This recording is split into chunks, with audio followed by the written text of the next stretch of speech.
Hello and welcome to another YouTube video here on this channel. Today we are doing a productivity news video, and if you're new to the channel, this is a channel where we talk about productivity applications, tips and tricks on those applications, and productivity and mental health in general. But I have a series going where I talk about the newest things happening in the productivity space or the productivity software space.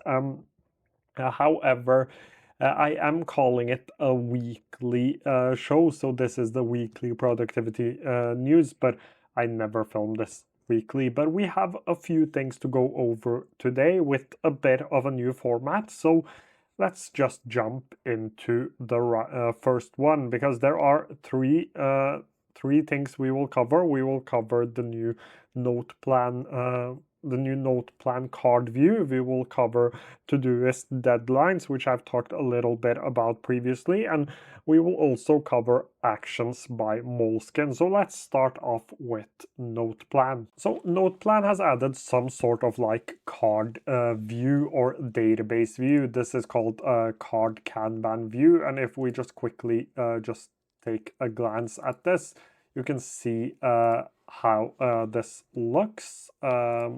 When you jump, let's go a little bit more forward, you can see how this looks. So it looks pretty much like the Notion database style, which I know that a lot of applications do have this Notion database style of note-taking. A lot of people like this, especially for task management. And I think there are several reasons for why actually noteplan has done this. So I am doing a podcast later on this week about all of these database changes, because Craft now has databases, Notion has databases, but for noteplan it is pretty much, or it is much worse that something like Craft has it, because Craft is also an iOS and Mac first application, rather than Notion having it, for example. That isn't as big of an issue, and people are going more towards like all-in-one applications where they can do everything from their project management to their to-do list to note-taking. They want fewer subscriptions, and they want fewer applications to have to handle. You can see things like Notion going in the same direction with Notion Calendar, with Notion Mail. The idea is to have as much as possible in one place. There are two reasons for why that is important. The first one is that people are tired of having many different subscriptions, and people are also tired of handling many different applications. I can speak from experience. I'm currently using, I think it's 5 or 6, and it gets a little annoying having to check all of them and having to have like full control of different applications. So that is the first reason. But the second reason, I think, is probably even a little bit more important, at least as important as the first one. That is AI, because where AI excels is with having as much information as possible. So if you have to have like you have to have your notes, tasks, and calendar in noteplan, but you choose something else for your project management, but you have some of your project notes inside of noteplan, you won't get the full like context. That is why this application right here, noteplan, is working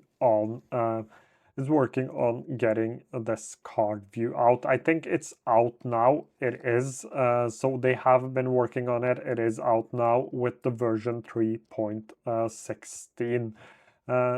So you can also do a lot of things with this, but basically it is a Kanban view. I won't go too deep into how to set this up, how to use it, but if you want me to do that, please do comment down below. And let's actually jump to the second update. So this is Todoist. I'm currently using Todoist, and here you can actually add a deadline as well. This is available on the Pro plan, and it isn't available on the free tier, but it is available on the Pro plan. And basically how this works is that you can have a due date. So let's say this was set for today. Actually, I think I need to spell that in Norwegian.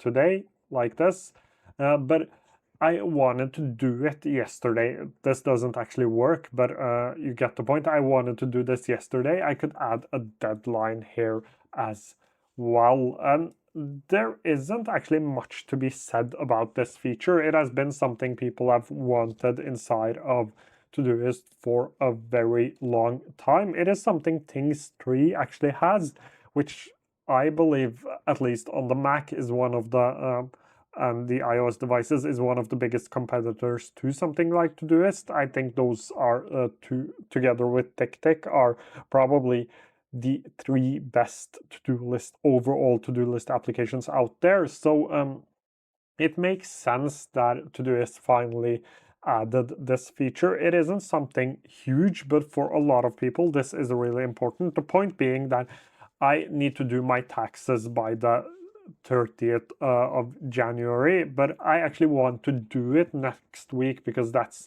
when I have time. So a due date and a deadline are like, they are two different things. So the deadline will be the 30th of January and the to-do will be next week.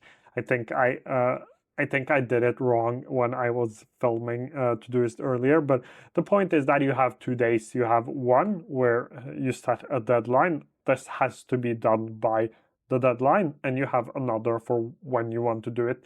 This also works really great with calendar applications. So I'm currently using an application called LifeStack. This works with an application called Amy as well.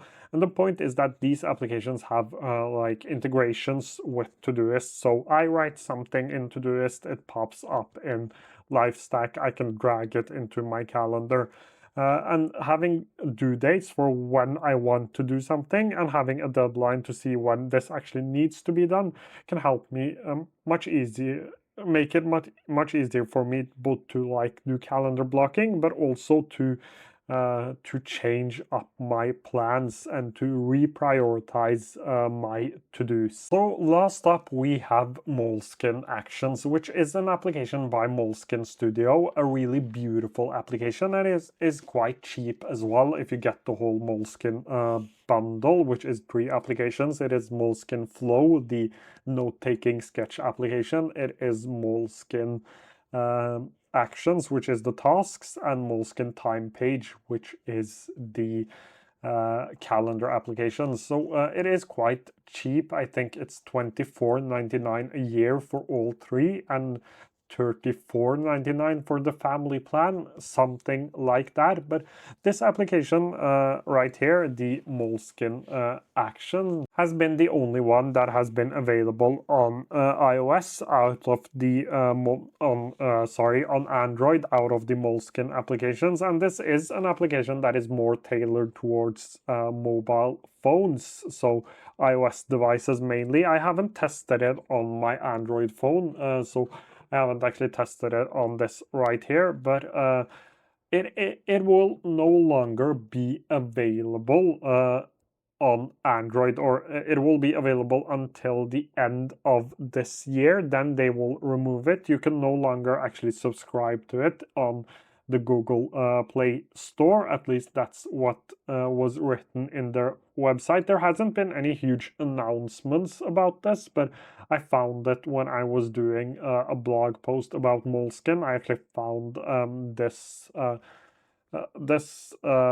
announcement, we can call it that, even though they did not announce it. But it is going to be removed, which might be annoying for a lot of people. I'm sure there was someone out there on an Android device actually using this, but I think it makes sense given the fact that all of the other applications are either iOS first or iOS only, and Mac OS, of course, only. I think it makes a lot of sense. And just as a thought, I think this application is more tailored towards the iOS market, but that is just my personal thoughts. My guess for why they are doing it, they said that it was because most of their user base is on iOS, and I'm pretty sure